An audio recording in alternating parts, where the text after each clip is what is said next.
In this lifetime, beauties and cuties, you gotta be your own best friend. Sure, you may have your group of besties or people that you love to hang out with, but if you are not your own best friend, oh my goodness, you are missing out on your own greatness. You can unlock such a beautiful, fruitful relationship with yourself. That will in turn show in your other relationships with your family and friends, because you know how to fill your own cup and you can fill the cup of others that you love and care about.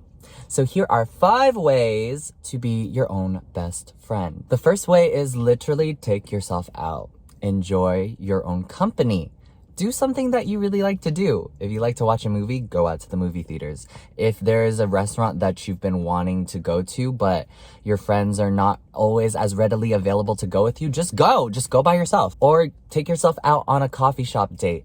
Do anything to really spend time with yourself, because when you enjoy your own company, everybody else that you hang out with is just icing on the cake, because you are the cake. If you can hang with yourself, everyone will want to hang out with you because you already enjoy your own company and you already show yourself that you deserve to feel good. You know how to show yourself the type of compassion and the type of companionship that in turn shows others the way they'll treat you, and you will recognize also the treatment from others that you deserve, because if you already know how to treat yourself good and take yourself out on really fun times, you will set a standard for yourself in all your types of relationships, and you won't let anybody into your circle because you already know yourself so deeply because of the time that you've spent with yourself. The second way to cultivate your best friendship with yourself, beauties and cuties, is an underrated one, but practice journaling. Oh, I love to journal because it's kind of my own little world that I create for myself, and I have a running internal dialogue with myself, and it helps me to articulate and work through a lot of feelings and things that, most of us like to put in a bottle and keep tucked away deep within us, but that's never good. And sure, it's good to talk to others about it or even go to therapy.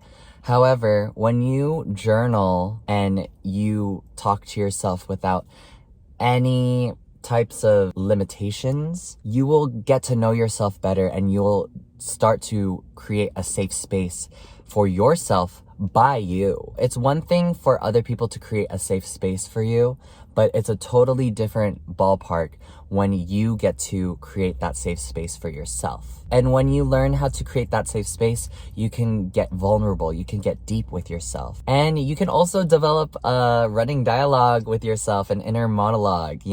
I sometimes talk to myself. Not to be crazy, I am not crazy, but I love to talk to myself because I feel like it helps me work through ideas or different types of thoughts that I've had in my mind. When you get to that point of being comfortable talking to yourself, that's how you know you're really comfortable with yourself, beauties and cuties. The third way to cultivate best friendship with yourself is to practice self-compassion. Now, what do I mean by that? You need to be kinder to yourself, beauties and cuties. If you're always doing those self-deprecating jokes about yourself or putting yourself down or calling yourself stupid or incapable, words are powerful. And you are casting spells on yourself by doing and saying those bad things, because you are poisoning yourself with those words. And best friends don't poison each other. So don't poison yourself with bad words. Instead, develop a positive self-talk, a self-concept around yourself. Lift yourself up with positive affirmations. And I love to do this by talking to myself in the mirror. Literally every morning when I get up, I'm like, hello, gorgeous. Every night before I go to sleep and look in the mirror, I say, good night, gorgeous. It's a simple and quick thing, but with repetition, it really just reprograms yourself to seeing yourself in a more positive light. Also, another way to practice self-compassion is forgiving yourself. If you've made mistakes in your past, you can't change your past. All you can do is move forward. But if you stay ruminating on your past mistakes, you will stay rooted in the past and you will keep self-pitying yourself. And best friends do not pity each other. And so don't pity yourself, but learn to forgive yourself. Give yourself grace and work towards becoming better and doing better in the future. And that will in turn free you from whatever is holding you back. The fourth way to practice best friendship with yourself is to celebrate your achievements, beauties and cuties. Literally, this is also an underrated one because we always hyper focus on the mistakes that we do. However, when we achieve stuff, we are just like, oh, okay, it went well, and we move on. But you need to take time, pause, reflect, and rejoice and celebrate that achievement you did for yourself, no matter how big or how small it may be to you.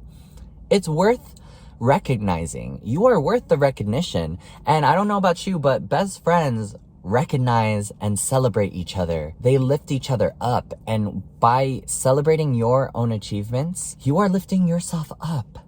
And that's what best friends do for each other. So next time you achieve something, whether it's big or small, take yourself out to, I don't know, a nice restaurant, or buy yourself a little cake or cupcake or whatever. I don't know, whatever celebration is to you, do that. Now, the fifth and final way to cultivate a best friend relationship with yourself is to set healthy boundaries.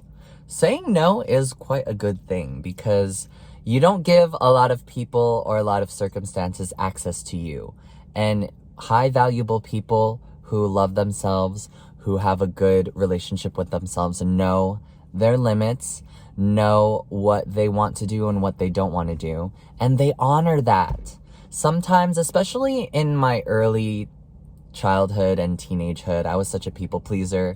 I always wanted to do what everyone else wanted to do at the expense of my own comfort, that it wasn't a fun experience for me whatsoever, and I ended up dreading and having traumatizing experiences because I simply did not say no. So next time you are faced with a decision and your inner soul is saying no, like don't do that, you don't feel like doing it, honor that. Because when you honor your boundaries, you set a standard for yourself and for others to follow and to respect. And best friends respect each other. So you need to learn to respect yourself, respect your boundaries, and know that it's okay. And whoever has a problem with that, they are just not for you, beauties and cuties. Anyways, I hope this video helped you out, beauties and cuties. Become your own best friend because literally, like I said at the beginning of this video, you're missing out on your own greatness. And I want you to discover just how great of a friend you can be to yourself. Anyways, love you, beauties and cuties, and catch you in the next video.